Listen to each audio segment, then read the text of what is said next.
টিয়কৰ ৰচাবাৰী জাজিমুখ পথত সংঘটিত হয় ভয়ংকৰ পথ দুৰ্ঘটনাত থিতাতে নিহত হৈছে এগৰাকী মহিলা। নিহত মহিলাগৰাকীৰ নাম সাবিত্ৰী কৰ্মকাৰ।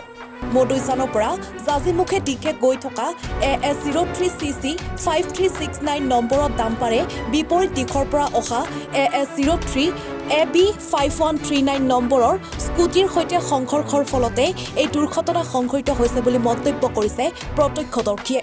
মৃত মহিলাগৰাকীৰ ঘৰ চেনিচানত। পুত্ৰসহ স্কুটিৰে ভনীয়েকৰ ঘৰলৈ আহিছিল মহিলাগৰাকী। ঘটনাস্থলীত টিয়ক আৰক্ষী ইতিমধ্যে উপস্থিত হৈ মৃতদেহ মৰণোত্তৰ পৰীক্ষাৰ ব্যৱস্থা কৰাৰ লগতে দুৰ্ঘটনাত পতিত দুয়োখন বাহন থানালৈ লৈ যায়। আজি আপোনালোকৰ সন্মুখত মানে দুৰ্ভাগ্যক্ৰমে আপোনালোক অলপ দেৰিকৈ আহিলে।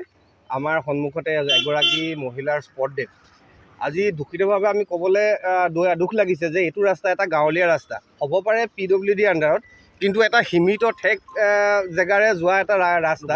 এইটো ওৱান ৱে পথ। ক'বলৈ PWD যেতিয়া ৰাস্তা বনাবৰ কাৰণে মানুহখিনি আহিছিলে, আমি কৈছিলোঁ আমাৰ নিজৰ অংশৰ মানে মাটিৰ অংশ আমি এৰি থোৱা আছে যে ৰাস্তাটো বহল কৰক। তাৰ উপৰিও ৰাস্তাটো বহল নহ'ল বাৰু, তথাপিতো এই ওৱান ৱে ৰাস্তাটোত ডাম্পাৰৰ যি অটপালি, আজি এইটো নহয়, আজি এইটো ফাৰ্ষ্ট টাইম নহয়, আজি 3-4 বাৰ। আজি আপোনাৰ এইখিনিৰ পৰা 1 কিলোমিটাৰ আগতে আমাৰ নামঘৰৰ আগত এটা দুৰ্ঘটনাত এজন চৰকাৰী কৰ্মচাৰী মানে বিকলাংগ হৈছে। বিকলাংগ মানে তেওঁ মৃত্যুমুখৰ পৰা ঘূৰি আহিছে। তাৰ পাছত আমি মানে প্ৰশাসনক অনুৰোধ কৰাত প্ৰশাসনে এখন মিটিং কৰিলে চাৰ্কুল অফিচাৰৰ উপস্থিতিত। তেওঁক আমি অনুৰোধ কৰিলোঁ, অন্ততঃ আপোনালোকে যদি এইবিলাক বন্ধ কৰিব নোৱাৰে, যদি আইনীভাৱে আপোনালোকে মজবুৰি যদি বন্ধ কৰিব নোৱাৰে, তেনেহ'লে অন্ততঃ আমাৰ 2খন স্কুল আছে ইয়াত।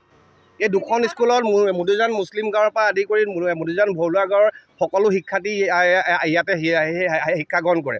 ৰাতিপুৱা 8টাৰ পৰা 10টা বজালৈকে এইটো বহুত ট্ৰেফিক থাকে, ষ্টুডেণ্টৰ ট্ৰেফিক থাকে। আমি অনুৰোধ জনাইছিলোঁ যে অন্ততঃ ৰাতিপুৱা সময়ত আৰু ইভিনিং যেতিয়া স্কুল বন্ধ হয়, সেই সময়ত অন্ততঃ এই ডাম্পাৰবিলাক যিবিলাক বেআইনীভাৱে হওক বা আইনীভাৱে হওক, মাটি যিখিনি আমাৰ ব্ৰহ্মপুত্ৰৰ যিখিনি পলস লৈ গৈ পেলাই NSA ফ্লাইঅভাৰ দি আছে বাৰু, যিহে নহওক সেইটো মই ক'বলৈ নাযাওঁ, বেআইনীভাৱে হওক বা আইনীভাৱে হওক, কিন্তু সেই আমি অনুৰোধ জনাইছিলোঁ যে এইখিনি সময়ৰ কাৰণে এই ডাম্পাৰখিনি বন্ধ কৰিব লাগে।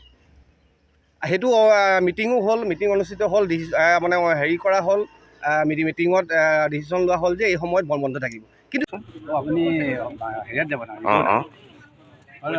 মানে মাকে পুতেকে আহি আছিলে, হয়, মানে নিজৰ মিতিৰৰ ঘৰত মানে ভাত পানী খাই আহি থাকোঁতে মানে তাত নিজৰ ছাইডত আহিলে, বুজিছেনে?